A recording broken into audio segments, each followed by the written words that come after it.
বলবো সাধারণ মানুষ, আমরা একটাই দেখেছি, সে বিএনপির আমলে 35 টাকার সয়াবিন তেল 38 টাকা হয়েছিল, তখন এত আন্দোলন হয়েছে।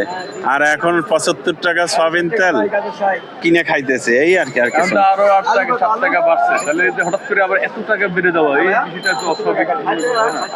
অত্যাধিক তো হবেই, অত্যাধিক হলে তো করার কিছু নাই। যারা তেল ইম্পোর্ট করে ওরাই ভালো বলতে পারবে এগুলো। এটার আসলে সুষ্ঠু সমাধান কি? এবার যদি বাচ্চা থেকে মাছ না খেয়ে মারা যাবে, তাহলে এই সমাধানটা কি? কেউ মরবে না, এই এমনি চলবে, কেউ কি মরে নাকি? আর এগুলা কি করবে? সিন্ডিকেট হইতেছে, সিন্ডিকেট তো সব নিজেরাই, এই যে করার কিছু নেই।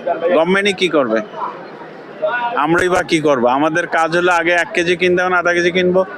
আগে 10 লিটার কিনছেন, 5 লিটার। কতদিন আসলে সম্ভব এই সংসার চালানো? এরই আল্লাহ রাব্বুল আলামিন ভালো জানে। সংসার তো চলতেছেই, চলে না বেশি কম। আক্ষেপের জায়গা থেকে না, এই যে সংসার চলতেছে চলে না, এটা কি মানে আগের মতো তো স্বাভাবিক যায় না? আসলে এই আক্ষেপটা আসলে, এই যে দাম আসলে এটা কোনোভাবে নিয়ন্ত্রণের মানুষের জীবন যাপন। না, এটা তো আপনি যেরকম বুঝেন আমরা এরকমই বুঝি, একই ঘটনা। যে এত দাম কেমনে চলবো? করার তো কিছু নাই, কি করব বলেন? কার কি করার আছে? এটাই হাতে গোনা কয়েকটা কোম্পানি আছে যারা এখন আগে ঔষধের ব্যবসা করতো, এখন এরও এই সব ব্যবসায়ী করে।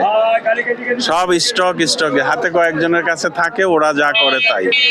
আর গভর্নমেন্ট নেগোসিয়েশন করে রেট বাড়ায়, তখন তেলের দাম আরো বাড়ে। যত রেট বাড়ায় আরো বাড়ে, এটাই স্বাভাবিক, করা কিছু নাই। Thank you.